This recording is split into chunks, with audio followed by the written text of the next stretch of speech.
You have a power within you, a fire that never truly dies. It may flicker, it may dim, but it is always there, waiting. And when you least expect it, there's a moment, a thought, a challenge that becomes the spark. It adds fuel to your flame. You may already believe you understand the limits of your own potential, that you've mapped the borders of your strength. But let me tell you, what you believe is merely the surface. Beneath that surface is a vast ocean of untapped force and unrealized ability. There's something inside you that doesn't break, not really. It might go quiet, it might feel distant, but it's never gone. That part of you that kept going when things got dark, it's still here. And whether you know it or not, you've barely scratched the surface of what you're capable of. Most people live their whole lives trapped under a version of themselves that isn't even close to their full strength. They accept limits that were handed to them. But what if those limits weren't real?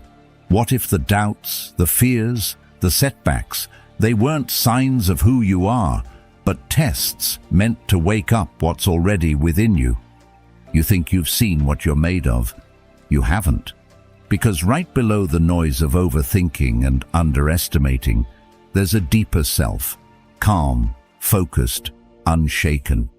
And that version of you, it's built on the kind of inner power the Stoics talked about.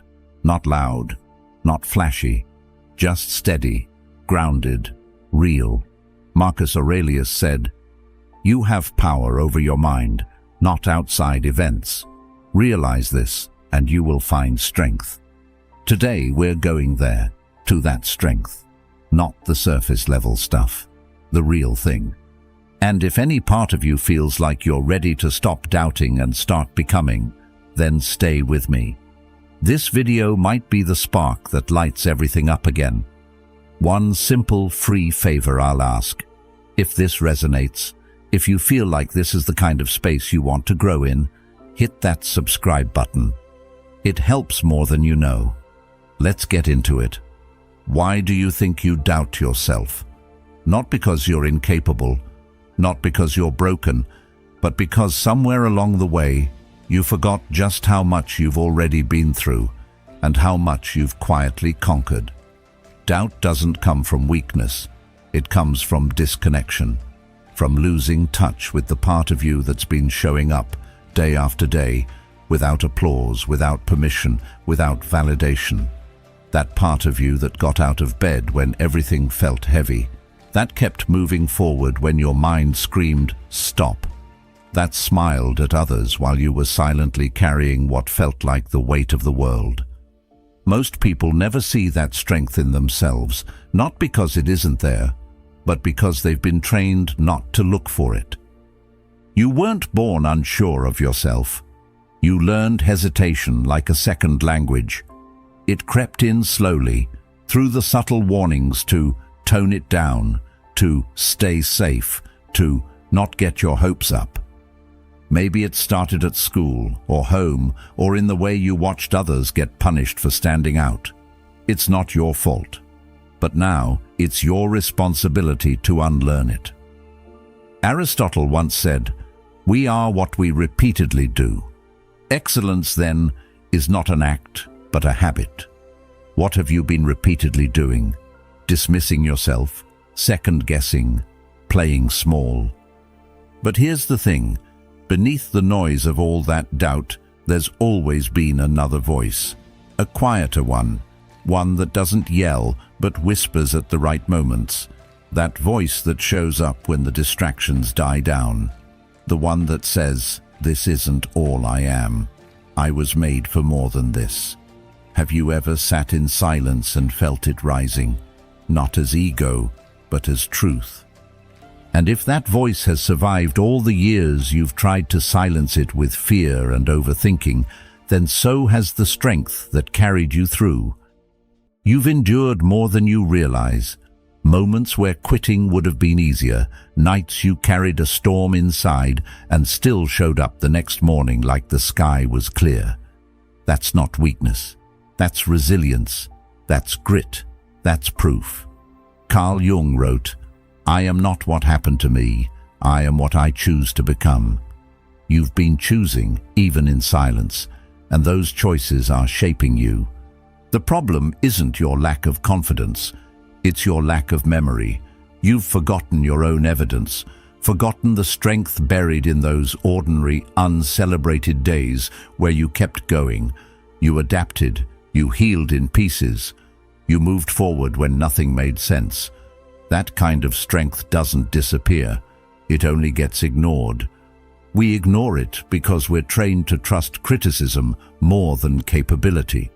Compliments are dismissed, achievements are downplayed, and over time, a quiet narrative takes hold, one that says, "I'm not enough," even when the facts say otherwise. Socrates believed, "The unexamined life is not worth living." But the unexamined self is where most suffering begins. If you never pause to reflect on everything you've overcome, how can you believe in what you're capable of next? There was a time you felt invincible, not because life was perfect, but because you were in touch with a deeper truth. Maybe you were a kid, running without fear, speaking without apology. Or maybe it was just a brief moment during hardship, when something in you stood tall and steady. That wasn't ego. That was clarity. That was you. That spark didn't disappear. It didn't burn out. It simply got buried. Beneath the opinions you never asked for, the criticism you didn't deserve, the failures you mistook for definitions, and the fog of life, the noise, the pressure, the expectations, it just made it harder to hear yourself. But let's be clear, you didn't lose your fire, you just stopped feeding it. And fire, real fire, the kind that lives in your chest and refuses to quit, it doesn't die easily. It doesn't go out with one setback or even 1,000. It retreats. It waits. It smolders until you're ready to remember that it was never gone. All it takes is a choice, not a loud, dramatic one, but a quiet, firm decision to believe again, not in some ideal version of yourself, but in the core that's always been there. Carl Jung said, "Your vision will become clear only when you can look into your own heart. Who looks outside dreams. Who looks inside awakes." That invincibility you once felt, that wasn't a dream. That was your heart speaking clearly before the world gave you reasons to doubt. So maybe it's time to stop looking out there for validation and start looking within for recognition. You are not starting over. You are returning. You are not broken. You are buried under stories that were never yours to carry. Let them go. Reclaim that voice, the one that doesn't need to be loud to be certain, the one that whispers, "I am not done. I am just remembering." The loudest person in the room is rarely the strongest. Volume doesn't equal power. It often covers insecurity. The real kind of strength? It moves without announcement. It doesn't beg to be seen because it's too busy building. True confidence isn't loud. It's quiet, steady, and unmoved by who's watching. It's not the one making a scene. It's the one making progress. You've been conditioned to think that if no one notices, it doesn't count. That if you don't post about it, it didn't happen. But that's not growth. That's performance. Confidence isn't about proving something. It's about knowing something. And when you know, you don't need the world to clap. You just need to keep showing up. Day after day, when the spotlight isn't there, when no one's cheering, when it's just you and the work, that's where real power takes shape. Plato said, "The measure of a man is what he does with power," but I'd add, especially when no one's watching, because the world will always notice eventually. But the version of you who needs to notice first is you. So if you're building something and nobody sees it yet, good. Let them miss it. Let them overlook you. Let your silence confuse them. Let your discipline disturb them. One day they'll ask how you got there, but by then your answer will already be written in the results. How many times have you told yourself, "I'll try when I'm ready"? Maybe you didn't say it out loud, but you've thought it, that you need to feel more confident, more experienced, more prepared before you take that leap. But readiness, it's not something you wait for. It doesn't show up like a guest who rings the doorbell and announces itself. Readiness is something you build, not through thinking, but through doing. You don't become ready and then act. You act, and through that action, you become ready. Every person you admire, every story that inspired you, none of them began with certainty. They began with hesitation. They began in fear. They just didn't let that fear stop them. They moved anyway, and in that movement they became. As Aristotle said, we learn by doing, not by waiting, not by doubting, but by engaging with the very thing that terrifies us. Fear has a clever disguise. It often wears the face of logic. It tells you to be practical, to wait for a better time, to gather more data, get more approval, feel more prepared. But what if all of that is just fear speaking with a polished accent? What if that hesitation isn't protecting you, it's paralyzing you? Because your future self, the one that's more grounded, more capable, more fulfilled, isn't waiting for the perfect moment. It's calling you forward now, right from the place where you feel most unsure. So if you're scared, good. That means you're alive. That means you're close to something important. Discomfort is not a red flag. It's a signal. It means you're on the edge of growth, standing at the boundary between who you are and who you're about to become. And you don't wait to become worthy of that transformation. You act your way into it. Worthiness isn't something that gets handed to you. It's earned in the trenches of uncertainty, in the choices you make when nothing feels guaranteed. You don't find your confidence and then show up. You show up scared and unready.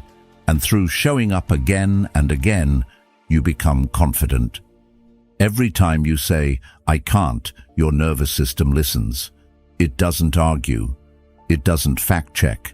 It accepts the command and begins wiring itself around that limitation. Your body tenses. Your breath shortens. Your mind begins shrinking its expectations. And if you repeat it often enough, it doesn't just become a belief. It becomes a blueprint. One your actions start to follow without question. That's the tricky thing about doubt. It doesn't shout. It whispers, quietly, casually. Maybe I'm just not built for this. I've never been good at that. It's probably too late for me. It sounds like you. It feels like logic. But it's fear. Fear in disguise, slipping past your guard by pretending it's being rational.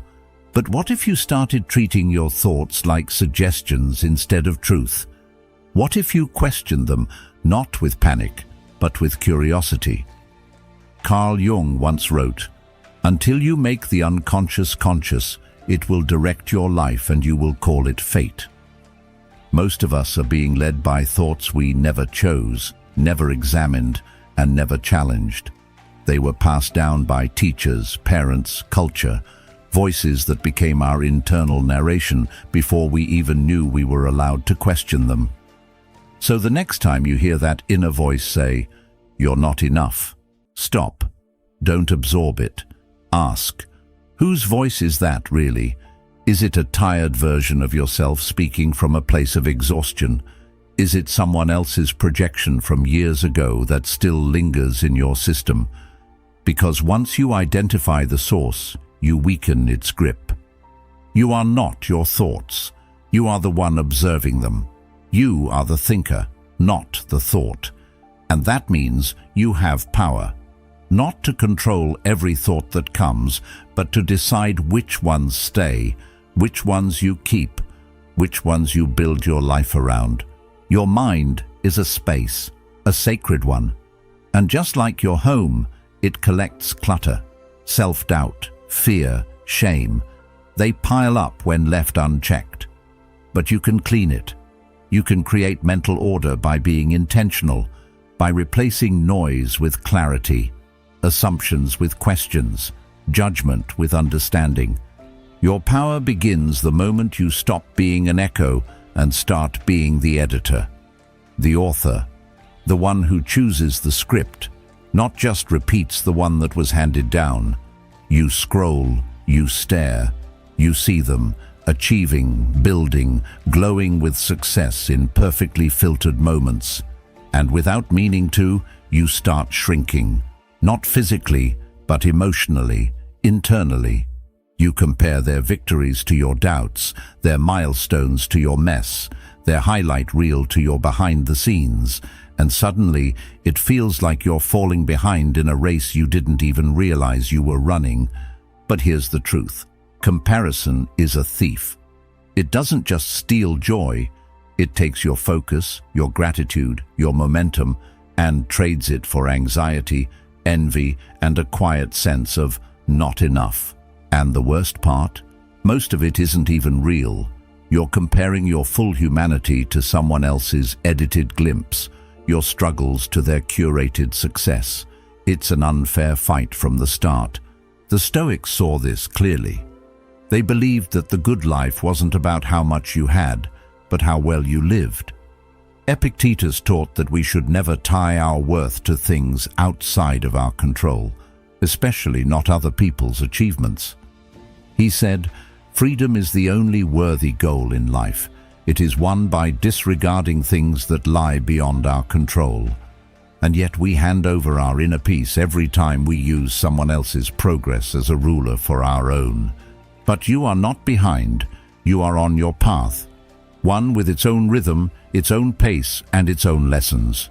You were never meant to match anyone else's timeline. Aristotle believed that each person's purpose, what he called telos, was unique. Trying to replicate someone else's purpose is like planting a tree and expecting it to bloom like a flower. It's not wrong, it's just not you. The only competition that actually matters is with the person you were yesterday. Are you learning? Are you growing? Are you trying, even just a little? If so, you're not losing, you're evolving. And progress measured in self-awareness and small steps is more meaningful than any spotlight moment ever posted online. What you think you need right now isn't more motivation. It's memory. Not a pep talk, not a new mantra, just a quiet, honest remembering of everything you've already made it through. Because if you could look back clearly, really look, you'd realize you've survived so much more than you give yourself credit for. The days that cracked you but didn't collapse you. The nights you laid awake with doubt in your chest and still woke up, still got dressed, still carried on when quitting would have been easier. That's your resume, not your titles, not your metrics. Your proof lies in your perseverance. Resilience isn't some rare gift that only the strong are born with. It's a decision, repeated daily. It's the choice to keep going when things don't make sense, when everything in you says stop, and you respond quietly, not yet. It's forged in the fire of fatigue, refined in the pressure of fear, and proven in the presence of failure. Plato once said, "Courage is knowing what not to fear." But maybe real courage is fearing it all and walking through it anyway. You're stronger than you feel, not because someone told you so, but because you've practiced strength when no one noticed. The kind of strength that doesn't get shared on social media, the kind that doesn't come with rewards or recognition, the kind that's lived in private, behind closed doors, in hard moments you didn't think you'd make it through, but did. That's where confidence is born, not in speeches, not in applause, but in your ability to stand up one more time after life tries to knock you flat. Your confidence isn't something you build when it's easy, it's something you earn in the dark. The mind is your battlefield, and your sanctuary. It can be the place where chaos multiplies or where clarity takes root. It's not just where your thoughts live, it's where your future is built. And more often than not, it's not the actual problems in your life that undo you. It's the interpretation of those problems, It's the way your mind tells the story. The spin, the fear, the assumption. That's where the spiral begins. Socrates said, "The unexamined life is not worth living." But what about the unexamined thought? That one sentence you repeat to yourself without even noticing. "I'm not ready. They're better than me. This always happens to me." These quiet phrases, left unchecked, become the script you act out day after day, not because they're true, but because they're familiar. But you can reclaim the gate. You can stop letting every thought walk in unchecked. You can become the gatekeeper of your mind, the one who decides what gets to stay, what gets questioned, and what gets rewritten. That begins in stillness, not silence necessarily, but awareness, creating space between stimulus and response, between thought and belief. Start auditing your beliefs, not to judge them, but to understand them. Where did they come from? Who handed them to you? Do they reflect truth or just old programming? Carl Jung warned, "People will do anything, no matter how absurd, to avoid facing their own souls." But facing your mind is the beginning of freedom. Not a glamorous process, but a liberating one. Clean your mental language. Speak to yourself like someone you're responsible for. Journal, not to impress yourself, but to see yourself clearly. Stop writing what you hope is true and start writing what is, so you can move toward what can be. Don't just feed your mind with content. Train it with intention. Practice thinking, practice noticing, practice replacing. Because a trained mind doesn't panic at challenge, it pauses. It doesn't react to every opinion, it filters. It doesn't chase control, it seeks clarity. A trained mind won't save you from every problem, but it will protect you from the worst of all, the ones you invent. You've tied your worth to outcomes, to the job offer, the number, the applause. You've looked to results like they were mirrors, hoping they'd reflect back the validation you've been chasing. And when they didn't, you started shrinking, assuming that if the result wasn't great, you must not be either. But the truth is, outcomes are liars. They don't always tell the whole story. They're shaped by timing, by luck, by variables outside your control. And if you live by them, you'll die by them. One high will never feel high enough. One failure will feel like a verdict. And you'll stay stuck in a cycle of chasing worth from things that were never meant to define you. The Stoics knew this long before algorithms and awards. Marcus Aurelius didn't measure his life by victories in battle or praise from the Senate. He measured it by whether he lived in alignment with virtue, whether his actions came from integrity, not impulse. They believed power wasn't in the outcome, but in the process. Epictetus said, "Do not seek for things to happen the way you want them to. Rather, wish that what happens happen the way it happens. Then you will be happy." That's not passivity. That's peace. You are not your wins. You are not your losses. You are who you are in the face of both. You are the effort, not the echo. The decision, not the result. Detachment is misunderstood. People think it means you don't care. But real detachment means you care deeply. You just don't collapse when things don't go your way. You give your best, you commit fully, but you don't let the result control your self-worth. That's not apathy, that's mastery. You can love something and still let go of the outcome. You can give your all and still be okay if it doesn't land. That's the kind of strength that isn't shaken by external changes, because it's anchored in internal stability. You don't need to jump. That's the myth. That transformation comes in one massive movie scene moment where everything shifts and the music swells. But real life doesn't work that way. Growth isn't one big act. It's a series of small, honest ones. You don't need to see the whole staircase. You just need to take the next step. The one right in front of you. The one that feels hard but true. Courage isn't always heroic. It's not always a grand speech or a bold confrontation. Sometimes courage is whispering no when your whole body wants to say yes just to be liked. Sometimes it's writing one true sentence when your self-doubt says delete. Sometimes it's just getting up, putting your feet on the floor, facing the day even when everything in you wants to disappear. Plato once said, "The first and greatest victory is to conquer yourself, and that victory doesn't come all at once. It comes in quiet, repeated decisions to act in truth, even when fear is louder. You don't build a new identity in a moment. You build it by showing up as someone slightly stronger than yesterday. And every time you do, something subtle but powerful shifts. You start to see yourself differently, not as the one who always doubts, but as the one who acts anyway.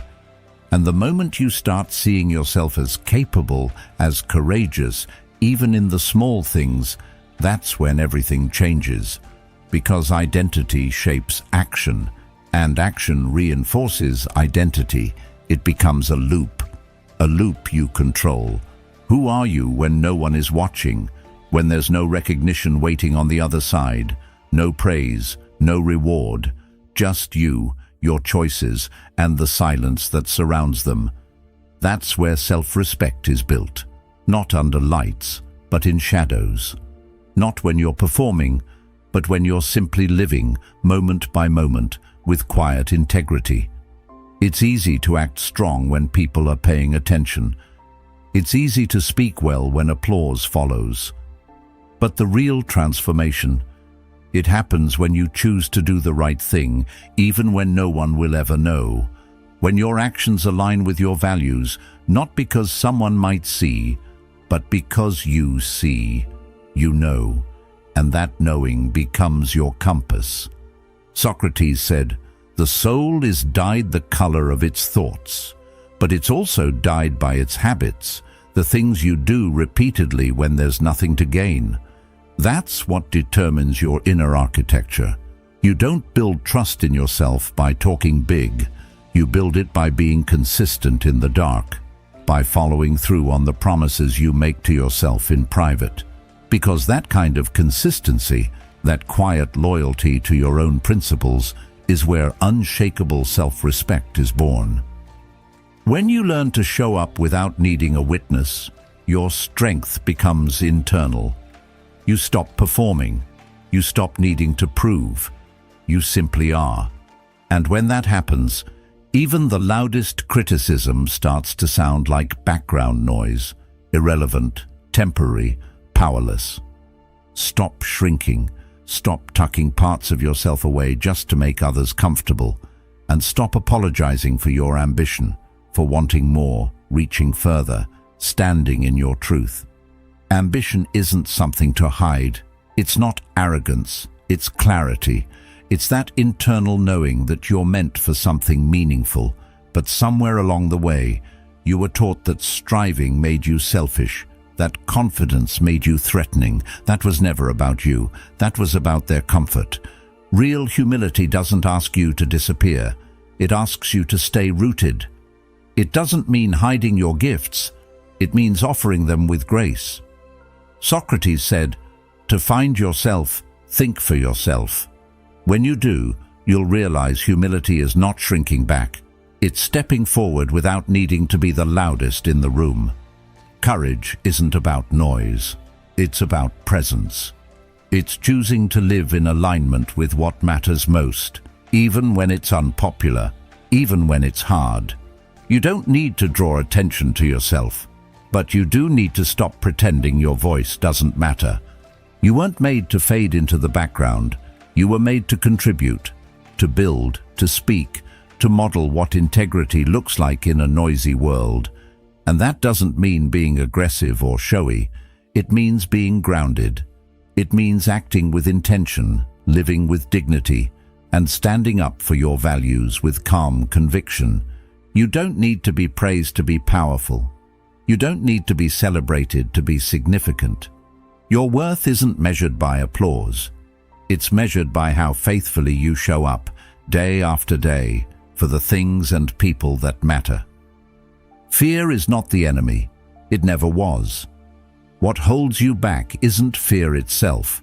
It's how tightly you grip it, how often you believe it without question, how silently you let it dictate your choices. Fear only becomes a problem when you let it steer the wheel without ever asking where it's taking you. It grows strongest in silence, in the places you avoid, in the stories you don't challenge. So challenge it, sit with it, talk to it. Ask yourself, what am I really afraid of? Not in a vague, general sense, but specifically. Is it failure? Is it being misunderstood? Is it starting over and having to admit the last path wasn't right for you? Most of the time, what we fear isn't even life-threatening, it's ego-threatening. It's discomfort. It's uncertainty. It's being seen in a way we can't control. But that's exactly where growth lives. Carl Jung said, "Where your fear is, there is your task." Fear isn't a stop sign, it's a spotlight. It points you toward the places in your life that are still ruled by limitation instead of freedom. If something scares you and excites you at the same time, pay attention. That's the edge of your potential calling. And if you're not at that edge once in a while, if everything feels safe, familiar, easy, you're probably not growing. Growth doesn't happen in the absence of fear. It happens in your willingness to move forward despite it. So stop waiting to feel fearless. That day doesn't come. Instead, learn to walk with fear beside you, not behind it, not under it, but shoulder to shoulder. Let it be a signal, not a sentence. Let it teach you, not trap you. Discipline isn't punishment. It's not restriction. It's not about being hard on yourself or stripping joy from your life. It's the opposite. It's liberation. It's the quiet power of structure, the freedom that comes from knowing you can count on yourself when things get loud, messy, or uncertain. When everything around you feels out of control, discipline is the steady rhythm that keeps you anchored. Think about it. When you train your mind to focus, when you move your body even when you don't feel like it, when you choose consistency over comfort, you're not limiting your life. You're creating space within it. You're telling your nervous system, we've got this. And that inner trust, that's peace, that's stability, that's strength. Motivation is great, but it's a visitor. It comes and goes. Discipline is what stays behind when motivation disappears. It's what holds you up when inspiration fails. It's what reminds you that your worth isn't based on how you feel in the moment. It's built on the choices you make over time. Aristotle said, "We are what we repeatedly do."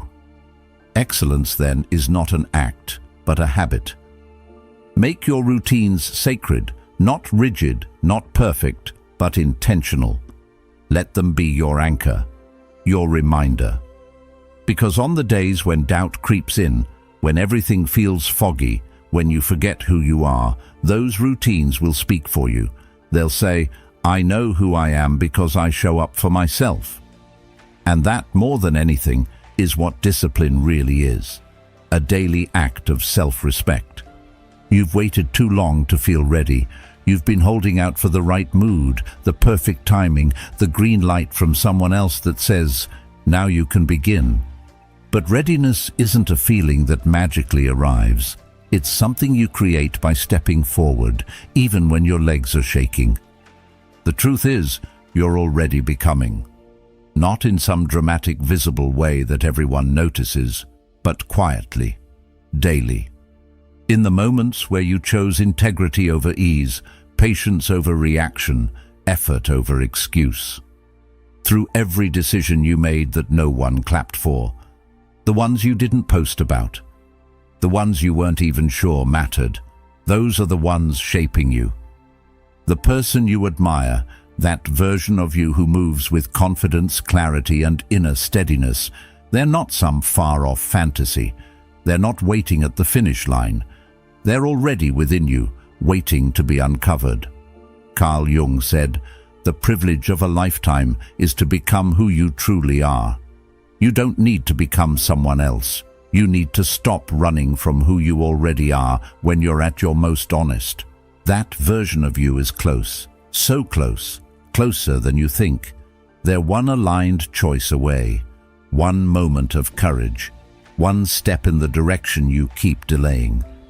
And when you stop underestimating that truth, when you finally realize that growth is already happening inside of you, everything shifts. Not because the world changes, but because you do. You stop waiting for permission. You start walking with purpose. You begin acting like the person you've always been capable of becoming. And once you do that, there's no going back. You are not behind. You are not broken. You are becoming every single day in ways the world may never see, but your future self will thank you for. Keep going. The quiet strength you're building now is going to speak louder than anything you've ever said. If this spoke to something real in you, there's another video on the screen right now that'll take you even deeper. Let it be your next step. Thank you for being here and for being a part of Stoic Journal. This space isn't about perfection. It's about progress, purpose, and quiet power.